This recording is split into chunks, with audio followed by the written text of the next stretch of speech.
왜 고수부님은 태모님이고 정시성모님은 정시 부인인가? 부재, 증산도의 천지 어머니론을 다시 묻다. 안녕하세요. 여의주입니다. 오늘은 조금 불편할 수도 있지만 반드시 한 번은 짚어보아야 할 이야기를 해보려고 합니다. 바로 증산도에서 고수부님을 어떻게 설명하고 있는가 하는 문제입니다. 그리고 그 설명을 정시성모님에 대한 기록과 나란히 놓았을 때 어떤 차이가 나타나는지를 살펴보려고 합니다. 먼저 증산도가 고수부님을 어떻게 설명하고 있는지 보겠습니다. 증산도 자료에서는 고수부님을 단순히 고판예 또는 고수부라고 부르지 않습니다. 태모 고수부님이라고 부릅니다. 그리고 태모의 의미를 이렇게 설명합니다.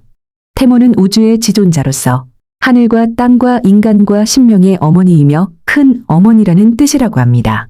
상제님이 천지만물을 낳고 기르는 하나님 아버지라면 태모님은 하나님 어머니라고 설명합니다. 여기에서 끝나지 않습니다. 수부라는 호칭 역시 단순히 상제님의 여성 제자라는 의미로 설명하지 않습니다. 수부는 천지간 뭇 여성의 으뜸이며 머리 여자라는 뜻이고 우주 통치자인 상제님의 반려자이며 천지만물의 어머니라고 설명합니다. 그리고 증산도에서는 상제님의 공식 호칭을 옥황상제님이라고 하고 어머니 하나님의 공식 호칭을 수부님이라고 설명합니다. 즉 고수부님을 한 여성 성도의 위치가 아니라 상제님과 함께 천지의 부모를 이루는 우주적인 어머니의 위치에 놓고 있는 것입니다. 또 증산도 자료에서는 상제님께서 고수부님에게 종통대권을 전수했다고 설명합니다. 상제님께서 고수부님에게 수부도수로 천하 만민을 살리는 종통대권은 나의 수부 너희들의 어머니에게 맡긴다. 라고 말씀하셨다는 도전 구절을 근거로 제시합니다. 그리고 1907년 정민년에 고수부님을 후계자로 정하시고 종통대권을 전하였다고 설명합니다. 왜 여성인 고수부님에게 종통을 전했는가 하는 질문에도 명확한 답을 제시합니다. 정음정양의 자연섭리에 의해 아버지 상제님이 어머니 수부님에게 천지대권을 전수하였으며 이로써 아버지 하나님과 어머니 하나님을 함께 모실 수 있게 되었고 인간 구원의 새 역사가 출발했다고 설명합니다. 여기까지 읽으면 증산도의 신학에서 고수부님이 어떤 위치에 있는지는 너무나 분명합니다. 고수부님은 태모입니다. 큰 어머니입니다. 하나님 어머니입니다. 천지만물의 어머니입니다. 상제님의 반려자입니다. 그리고 종통대권을 이어받은 후계자입니다. 저는 증산도가 고수부님을 이렇게 신앙하는 것 자체를 문제 삼고 싶은 것이 아닙니다. 각 교단에는 각자의 교리와 종통관이 있을 수 있기 때문입니다. 제가 정말 묻고 싶은 것은 그 다음입니다. 그렇다면 같은 도전 은 상제님의 본처였던 정시성모님을 어떻게 기록하고 있을까요? 바로 이 지점에서 저는 너무나 큰 온도 차이를 느낍니다. 한쪽에서는 고수부님을 태모님이라고 부릅니다. 그런데 다른 한쪽에서는 정시성모님을 계속 정시부인이라고 부릅니다. 물론 정시부인이라는 말 자체가 반드시 비하어라는 뜻은 아닙니다. 옛 기록에서 누구의 부인이라는 표현은 얼마든지 사용할 수 있습니다. 문제는 호칭 하나만이 아닙니다. 그 호칭과 함께 어떤 이야기들이 선택되어 기록되어 있는가를 보아야 합니다. 정시성모님과 관련된 도전의 기록을 모아보면 이런 내용들이 나타납니다. 정시 부인의 하소연. 정시 부인이 이를 이해하지 못하고 종종 불화를 일으키니 정시 부인이 상제님께서 집안일을 돌보지 않으심에 불만을 품고 정시 부인이 찾아왔지만 상제님께서 아무 말씀도 하지 않으셨다는 이야기. 정시 부인과 인연을 끊으라는 이야기. 정시 부인과 딸 이순의 앞날을 경계하셨다는 이야기. 그리고 마침내 상제님께서 어천하신 뒤 정시 부인과 이순에게 허령이 들었다는 기록까지 나옵니다. 이 기록들을 한두 개씩 따로 읽으면 크게 느껴지지 않을 수도 있습니다. 그러나 한자리에 모두 펼쳐놓고 읽어보면 전혀 다른 모습이 보입니다. 고수부님에게 붙어있는 단어들은 태모, 수부, 천지의 어머니, 하나님 어머니, 종통대권, 상제님의 반려자입니다. 반면 정시성모님에게 반복되는 단어들은 하소연, 불화, 불만, 꾸지람, 단절, 경계, 그리고 허령입니다.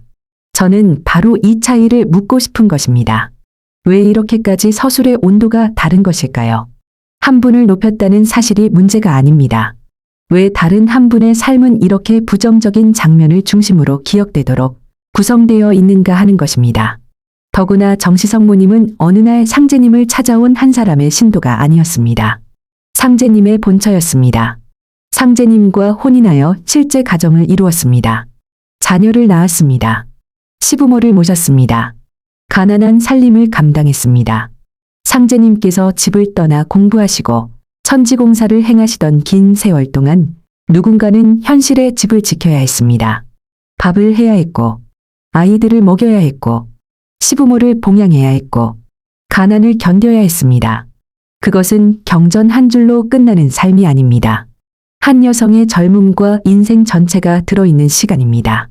그런데 그 사람이 남편에게 왜 집안을 돌보지 않느냐고 하소연했다면 우리는 그것을 어떻게 읽어야 할까요? 남편의 자리에서 읽으면 불평이 될 수 있습니다. 그러나 아내의 자리에서 한번 읽어보면 이야기는 달라집니다. 먹여야 할 아이가 있습니다. 봉양해야 할 부모가 있습니다. 살림은 어렵습니다. 남편은 계속 집을 비웁니다. 그 상황에서 우리 가정도 조금 돌봐주십시오. 라고 말하는 것이 정말 그렇게 큰 잘못이었을까요? 그것이 곧 상제님의 뜻을 이해하지 못한 증거이고 신앙적으로 문제가 있었던 증거가 될 수 있을까요? 저는 인간적인 고통과 종교적인 타락은 구별해야 한다고 생각합니다. 정시성모님도 사람이었습니다. 서러울 수 있었습니다. 화가 날 수도 있었습니다. 남편이 원망스러울 수도 있었습니다. 그것을 인정한다고 해서 정시성모님의 가치가 낮아지는 것이 아닙니다. 오히려 그렇게 바라볼 때 그 시대를 살아낸 한 여성의 진짜 삶이 보이기 시작합니다. 그리고 더욱 중요한 문제가 있습니다. 다른 전승에서는 정시성모님의 모습이 상당히 다르게 나타난다는 것입니다. 화은당실기 계열의 전승에서는 정시성모님을 정시 부인이라고만 부르는 것이 아니라 성모님으로 부릅니다. 그리고 단순히 상제님과 갈등하는 아내로 나타나는 것도 아닙니다. 성부와 함께 하명하고 도생들을 꾸짖고 공사를 집행하도록 명하며 상제님의 채백을 찾아 모시도록 지시하는 존재로 나타납니다. 도생들이 상제님의 명령을 두고 불평하자 어서 바삐 아버님께서 하명하신 대로 시행하도록 하라고 호령합니다. 부모를 원망하지 말라고 가르칩니다. 이분 화복지문이니 조심하라고 경계합니다. 같은 정시성모님입니다.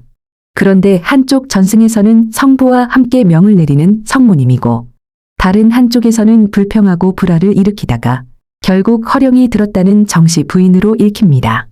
이 정도의 차이가 있다면 우리는 어느 한쪽을 무조건 믿기 전에 질문해야 하지 않을까요? 어느 기록이 먼저인가? 누가 기록했는가? 직접 증언한 사람은 누구인가? 후대 편찬 과정에서 어떤 변화가 있었는가? 초기 기록에도 허령이라는 표현이 있었는가? 처음부터 정시 부인이라는 호칭을 사용했는가? 이것을 자료로 확인해야 합니다. 저는 증산도가 기록을 조작했다고 미리 단정하고 싶지는 않습니다. 그렇게 단정하려면 증거가 필요하기 때문입니다. 그러나 반대로 아무 문제도 없다고 그냥 지나갈 수도 없습니다. 왜냐하면 이미 눈앞에 너무나 큰 서술의 차이가 있기 때문입니다. 한 분에게는 태모라는 최고의 존칭을 사용하고 그분을 하나님 어머니라고 설명하고 천지만물의 어머니라고 설명하고 종통 대권의 계승자라고 설명합니다. 그런데 상제님의 본처였던 다른 한 분에게는 정시 부인이라는 호칭을 사용하면서 불화와 불만과 단절과 허령이라는 이야기가 집중되어 있습니다. 그렇다면 독자는 질문할 권리가 있습니다. 왜 이렇게 기록했습니까? 이것은 고수부님을 공격하는 질문이 아닙니다. 저는 고수부님을 낮추고 싶지 않습니다. 고수부님에게 고수부님만의 삶과 역할이 있었다면 그대로 연구하고 존중하면 됩니다. 그러나 고수부님을 높이기 위해 정시성모님이 낮아져야 할 이유는 없습니다. 고수부님이 태모라고 해서 정시성모님의 삶이 사라져야 할 이유도 없습니다. 두 분을 경쟁시킬 필요도 없습니다. 각자의 삶을 각자의 기록으로 바라보면 됩니다. 오히려 해원과 상생을 말한다면 그렇게 해야 하지 않을까요? 한 사람을 높이기 위해 다른 사람의 삶을 작게 만들지 않는 것. 한 사람의 공을 말하기 위해 다른 사람의 희생을 지우지 않는 것. 그것이 상생 아닐까요? 그리고 저는 가장 근본적인 질문으로 돌아가고 싶습니다. 증산도 스스로 태모를 큰 어머니라고 설명합니다. 상제님을 아버지 하나님이라고 하고 고수부님을 어머니 하나님이라고 설명합니다. 그렇다면 천지부모를 말하는 신앙일수록 더욱 조심해야 합니다. 어머니를 세우면서 다른 어머니의 삶을 지워서는 안 되기 때문입니다. 우리는 정시성모님을 무조건 성인으로 만들자는 것이 아닙니다. 잘못이 있었다면 그것도 기록하면 됩니다. 상제님과 갈등했다면 그것도 그대로 보면 됩니다. 그러나 그분의 평생을 판단하려면 나머지 삶도 함께 보아야 합니다. 가정을 지킨 세월도 보아야 합니다. 시부모를 봉양한 시간도 보아야 합니다. 자녀를 낳고 기른 삶도 보아야 합니다. 상제님의 부재를 견딘 시간도 보아야 합니다. 상제님 사후 그분이 어떤 삶을 살았는지도 살펴보아야 합니다. 그리고 다른 전승에서 왜 성모님이라고 불렸는지도 함께 연구해야 합니다. 역사는 거짓말을 만들어내야만 왜곡되는 것이 아닙니다. 무엇을 크게 보여주고 무엇을 작게 보여주는가, 무엇을 반복하고 무엇을 침묵하는가에 따라서도 한 사람의 얼굴은 완전히 달라질 수 있습니다. 그래서 이제는 누구를 믿느냐의 싸움을 그만하고 기록을 비교했으면 합니다. 도전을 펼쳐놓고 초기 증산계 문헌을 펼쳐놓고 화은당실기를 비롯한 다른 계열의 자료도 함께 펼쳐놓고 누가 언제 무엇을 기록했는지 하나씩 대조해 봅시다. 그리고 자료가 말하는 대로 받아들이면 됩니다. 제가 틀렸다면 저 역시 제 생각을 고치겠습니다. 그러나 자료를 비교한 결과 후대의 종통론을 세우는 과정에서 정시성모님의 모습이 축소되거나 달라졌다는 사실이 확인된다면 그 또한 인정하고 바로잡아야 합니다. 진리는 어느 개인의 체면보다 중요하고 어느 교단의 체면보다 중요하기 때문입니다. 그래서 마지막으로 다시 묻겠습니다. 왜 고수부님은 태모님이고 상제님의 본처는 정씨 부인입니까? 저는 정씨 부인이라는 호칭 자체가 나쁘다고 말하는 것이 아닙니다. 두 사람을 대하는 기록의 온도가 왜 이렇게 다른지를 묻는 것입니다. 왜 한 사람에게는 태모, 하나님 어머니, 천지만물의 어머니, 종통 대권이라는 말이 붙는데 다른 한 사람에게는 불평, 불화, 불만, 단절, 꾸지람, 허령이라는 말이 이렇게 선명하게 남아있는지를 묻는 것입니다. 그리고 무엇보다 왜 정시성모님이 감당했던 가정과 자녀와 가난과 희생의 세월은 그만큼 선명하게 기억되지 않았는지를 묻는 것입니다. 한 어머니를 높이기 위해 다른 어머니를 낮출 필요는 없습니다. 고수부님을 존중하면서 정시성모님도 존중할 수 있습니다. 오히려 그래야 합니다. 회원을 말한다면 먼저 역사 속에서 억울하게 기억된 사람이 없는지 돌아보아야 합니다. 상생을 말한다면 누군가를 세우기 위해 다른 누군가를 지워서는 안 됩니다. 그리고 천지부모를 공부한다면 아버지와 어머니라는 이름 이전에 그들이 실제로 살아낸 삶부터 정직하게 바라보아야 합니다. 저는 그것이 진짜 공부라고 생각합니다. 누구를 믿을 것인가가 아니라 무엇이 사실인가를 찾는 공부. 누가 더 높은가를 다투는 것이 아니라 각자의 삶을 제자리로 돌려놓는 공부. 어쩌면 정시성모님을 다시 공부한다는 것은 새로운 누군가를 높이 세우는 일이 아니라 오랫동안 한쪽의 기록 속에서 가려져 있던 한 여성의 삶을 다시 온전히 바라보는 일인지도 모릅니다. 천지 어머니를 찾는 공부라면 그 시작부터 진실해야 하지 않을까요?